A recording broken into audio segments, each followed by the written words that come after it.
series of fan fiction type scripts. So I think it was actually important too.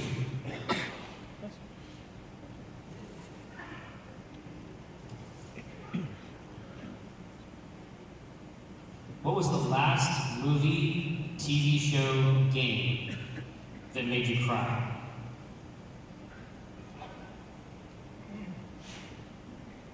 My Little Pony? Yeah. My Little Pony Equestria Girls. I found a character of Sunset Shimmer. Very compelling.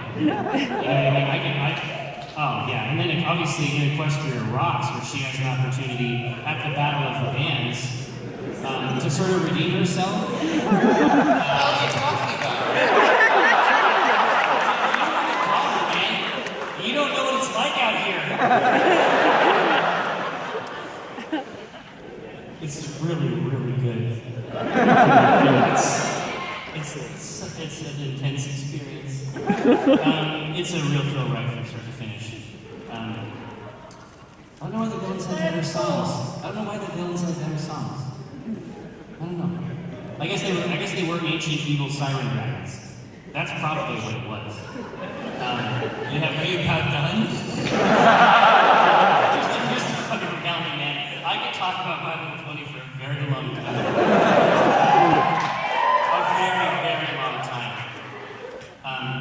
My son has a My Little Pony OC. It's Cherry Pie, he's an inventor. Yeah. Yeah, it's my fucking house. Those kids.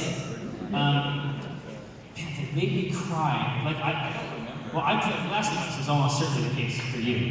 Yeah, I guess that was the last game. Yeah, and I pushed that thing off. I pushed it away. When did Brothers come out? Was Brothers after Last of Us? Did you cry when Icebreaker dropped? See, I'm making you a Destiny joke. Are you not pleased?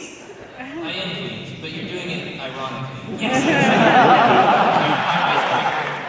You don't know what it's stats. You don't know what's upgrade path. You know what lives in the charts. You continue to do it. Still make it. Is there another type of shard they have to differentiate? Is that why you have ascending shards and then the regular shards? He's not actually trying to talk.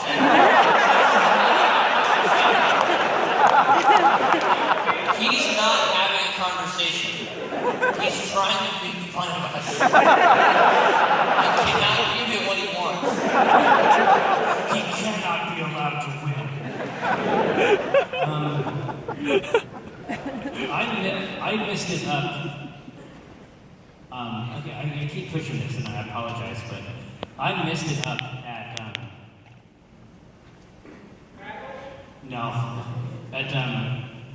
the Lego Movie.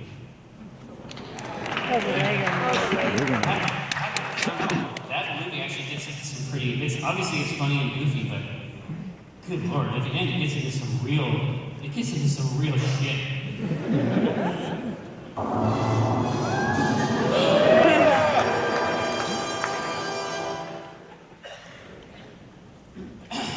I think it's a matter of record that in the years you guys have been doing the script, you have weathered some PR crises.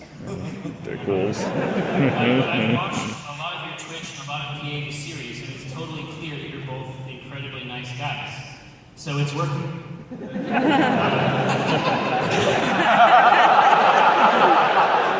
It's like salsa blue, like you feel tingling.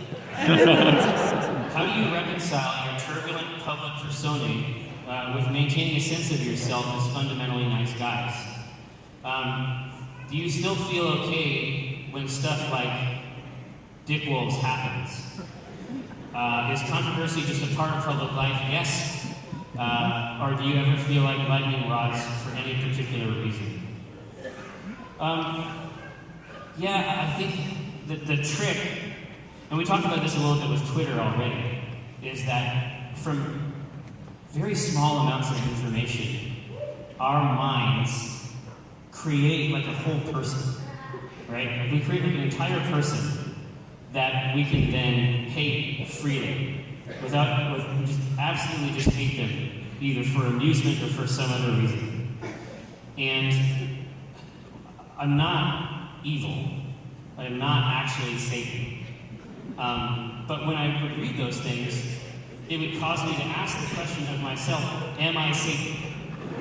And obviously I would look in the mirror, I would check for a cape, horns, pitchfork, hooves, and I didn't see any of those things. But I did see a person that had a lot to learn about other people. And I've made that my mission to do it. But I'm not evil, I'm just dumb. and sometimes, and I apologize, but I'll get there. You just gotta give me a chance.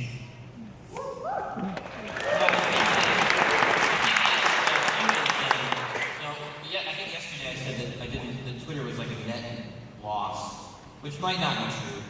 But I think for creators it can be tough because, if you walk down the street, if you're just walking downtown, and 10 people walk by you, just strangers, and they say, looking good today, hey, you look nice today. And then the 11th person says, look shit today, you smell really bad. You smell like poop. Yeah. Even though it's a complete stranger who might be insane, you're going to spend the rest of the day going, oh my God, do I smell like poop? You're going to feel like, no matter, even though it was one person out of, 11, it's just human nature, I think, to read that stuff and go, oh my God, maybe I am like a horrible person. And that learning to get over that is something, like, it has to be learned. Like, you have to teach yourself to not let that affect you. But here's the trick, is to not let it affect you, like not let it destroy you, but also try to find the lesson that is in it. Sure. Right? Yeah, we are like the least qualified people to be public individuals. We're just not built for it at all. Besides entertainment, what do you most want to bring to the world? What would you have the masses take away from your life and your work? The best thing I have ever made is my son. And yeah. And I think that I helped for that. Yeah. It was a co-op. And I think that I've had a good time. I've enjoyed entertaining you. I've done my best at it. But you're going to see the name Elliot Hopkins and just remember that I was a part of it.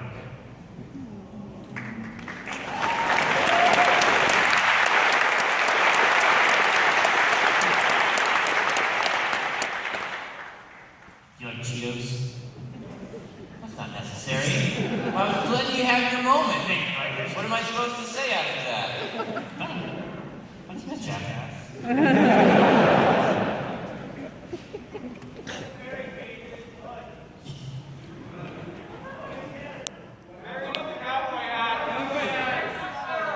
Oh, do you need to be a cowboy? Do we need to localize?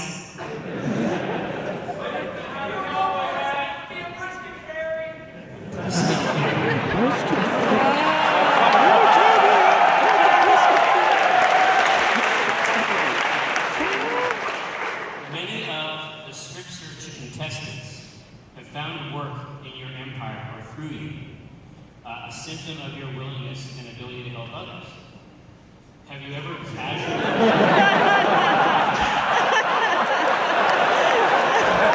Because you know it's sort of cool under the lip, right? Have you ever casually met someone and later discovered an ulterior motive requesting your assistance? Do you find it difficult to make new friends from people who might ask your help, as opposed to industry peers? Well, industry peers, I was going to say, that's a great question, but industry peers are actually just as likely to operate, if not more likely, to operate in that fashion. Building relationships in a context where there's a perceived power differential is a very complicated business. Yeah, I mean, I would say that most of my close friends, all of my really close friends, I've known since before Penny Arcade. or around the beginning of Penny Arcade when Penny Arcade was worthless and could not help you at all. Those people are still my very good friends. And then, you know, more recently, I really just focus on my family and the people at Penny Arcade. Like, the people inside that office are the ones that Yeah, I the care circle about. of family is just a little bit wider. Yeah. Enough to include the rest of those people. Yeah, I have a tendency that I have been punished for repeatedly to believe the best in people. But I can't not do it. As many times as I have been injured, materially and financially by this possible. Real talk time. He has a problem with that. You get taken advantage of. But if I'm not open to that, there's going to be somebody who really needs my help, and I'm not going to be able to do it. You see what I mean? Yeah, I respect that. Like, whenever you do it, I always am like, why are you doing this again? But why are you how you are? But on the opposite side of it, you know, I'm the exact opposite, where I just assume that everyone wants to take advantage of me, so I avoid making friends or meeting new people. So I don't know which one's better. Well, I do it twice as much, so it's really, there's no net difference. What are your best books/films of the year? Books of the year. Wait, did The Martian come out this year? No. Maybe I just read it this year. The Martian was super good. God, what was the name of that book? I'm super bad with names. Which one? The one where it's like a ship AI, but it gets put into a body. Ancillary Justice. Thank you. Thank you. And then there's a new one, Ancillary Sword, which I haven't read yet. I don't know, maybe it's good. What about you? Yeah, I just started reading, it's called the Southern Reach Trilogy. Yeah, it's cool, right? The first book is called Annihilation, and it's like 200 pages. And it's a pretty thoughtful, meditative science fiction story. And like I say, it's very short, so if you don't like it, at least it doesn't take you very long. Yeah, I tend not to read books when they come out. I tend to discover old books that I missed. And so I went through a phase where I read an old series called The Black Company. Oh my god, The Black Company! If you have not read The Black Company, it's about 1 million books, and you will love it. So the people who said woo, they have read it. And wouldn't you like to have that emotion? Black Company is so entertaining. So imagine like a fantasy warrior, like a swords and sorcery type thing, but it's from the perspective of a mercenary company instead of like a super powerful warlock. Imagine it's a communique from the people who actually have to live in a world where wizards are always going batshit crazy. Yeah, it's vital. Thank you for Club PA. It has been a real treat for me as a fan. It's a small price to pay. I'm so glad you think so. For the additional insight into your world. How has it been for you? It has been super good because every time, this is by Alan McNair from Austin, Texas. Every time we have a PAX now, there is also a Club PA meetup. So we get together, we take a picture, they can ask us questions if they want. But it's absolutely helped the site. Oh, 100%, yeah. Yeah. But the main thing is that after we did the Kickstarter, we realized that a lot of people just don't care. Yeah, there are people who don't care about ads. It doesn't bother them at all. And so, because we came from a completely other era of the internet where we always felt like having an ad on the site was intrusive, or it was something that we were making you endure. Not everyone feels like that. But then when you go to most sites, especially gaming sites, and you have to scroll down past the ad to read a fucking article. What was the one on Polygon you showed me the other day? It took up the whole monitor. Yeah, I mean, that's fine. You gotta do what you gotta do. But I'd rather not do that if I didn't have to. Yeah. And so if you care about that, there's Club PA.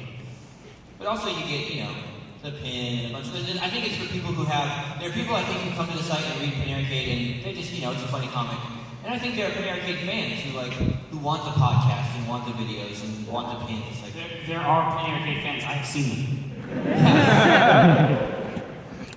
North Korea hacks your Google apps for business accounts and leaks compromising photos of Jerry instead of the office scooters.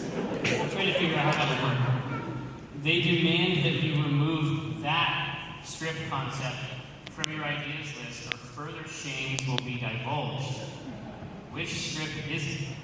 Which strip does North Korea want removed?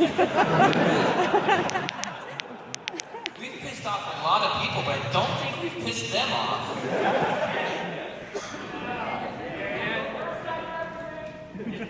It's true, I don't know. That's from Brian in Rochester, New York.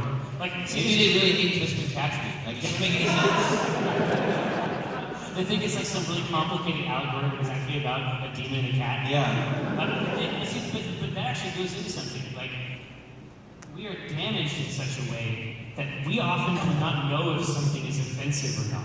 Oh, we absolutely don't. Right? So when you think, well, wait, you look at it, it's like, oh, it's like, well, what weird thing? It's like, well, I can't think of anything offensive we've ever done. Yeah. So, this is a funny story. Is it? Yeah. Yesterday, we wrote a strip that was so horrible. You want me to read it? Because we can have a conversation. A lot of times our comments are just conversations, right? So yesterday I said to you, hey, my mom, and Dad, it was really neat that you came out to dinner with us, and I know my mom really appreciated it. She likes it when we're together. yeah, well, it was really cool. I had a chance to talk to your dad, and it was just really cool. I guess I just like talking to dads. My dad died. See,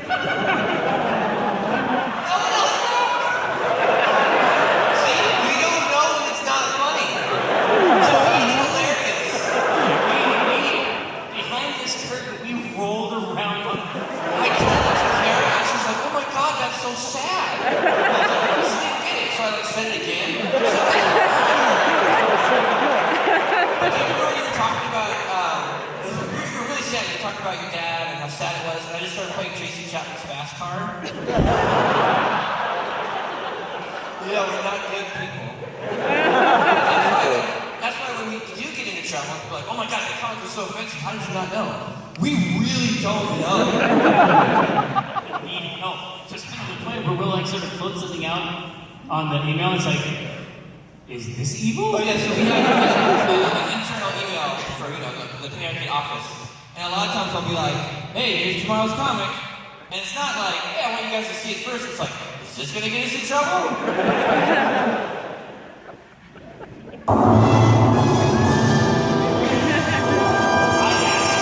I asked for this sound, and I'm still terrified. Penny Arcade, Lookouts, Automata, Sand, the New Kid. That's a lot of drawing for one man to take on. Is there a time coming where Mike Kahulik will no longer be known as the artist of Penny Arcade, but rather its art director? Ooh. And is he okay with that? This is from Cyrus Austin. That's a really good question. It's timely too. I quit. I just started an art class inside Penny Arcade. On Thursdays now, me and the designers, and actually Katie was there too. Katie Rice. I'm teaching them how to draw Penny Arcade because that's a lot of shit to draw, and I can't be expected to draw all of it. So I am absolutely moving into more of sort of an, art director role. But not for the script proper. No, I mean, I'm always going to draw the script. Maybe. But, especially with things like pins, we've got the Strip Search kids, a lot of them are drawing pins now for us. That's true. Can you think about the next set for the... I don't think I can, actually. Okay, all right. The next set for the... Yeah. No? I don't know if we're supposed to. Yes! It's your company. So, our unique pins for next year at PAX East, I won't have Brudax anymore, you won't have Helmet Tycho. I'm going to have Gabby, which was drawn by Moon, and you're going to have, I think, is it pronounced Tyche? Yeah, so we're going to have the female versions of David Tycho.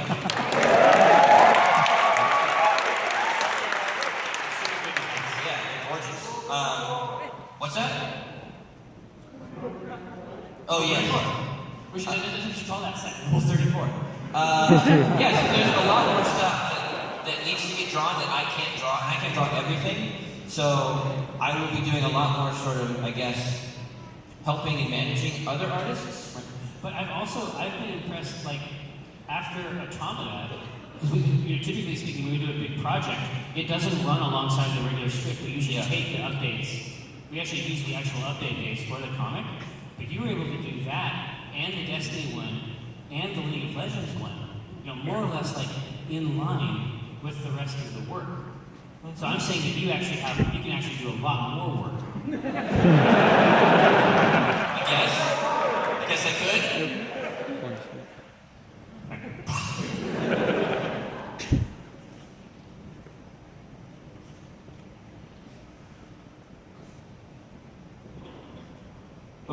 What was the scariest moment of your life?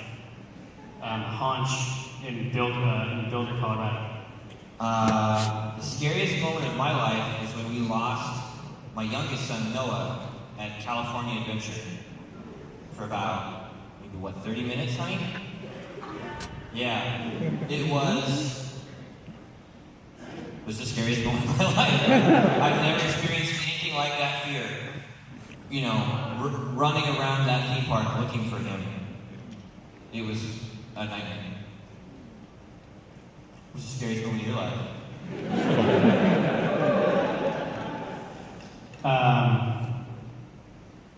Scary movie or something?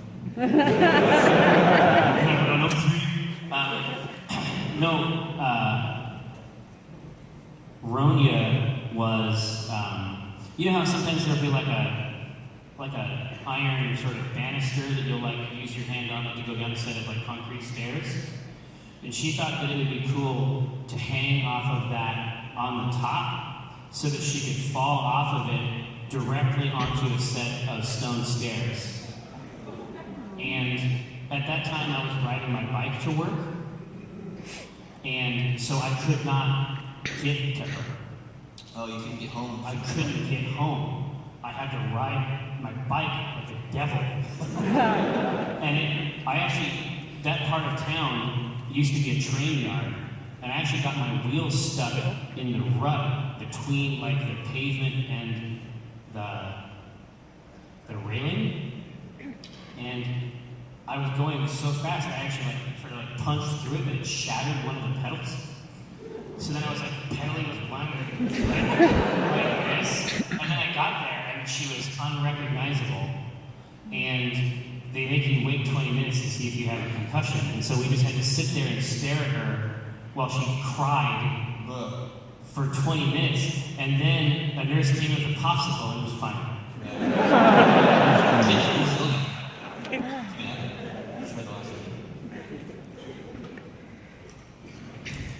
This might be our last one. I think you might be right. That's a long one. 2 questions. What the hell took you so long to include the lowly South in your expos? I mean, seriously, you went to Australia first, the second-rate Texas in the world?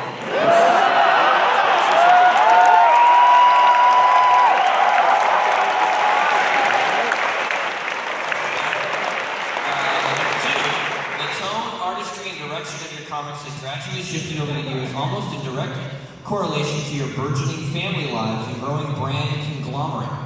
Do you feel that you are becoming the George Lucas of webcomics? Do you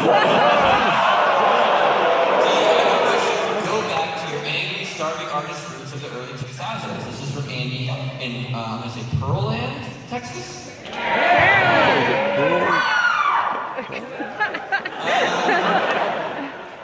We definitely were angry as young men, but I don't wish to go back to that. It's actually very hard to live that way, I think, and be angry all the time. It takes a toll on you. Yeah. And I think that's why it's sort of the domain of young people. I think eventually you get older and you don't have time for that sort of anger. You don't want to find the place in town that has the cheapest top ramen. Right. As for why it took so long, we apologize, but we're here now. And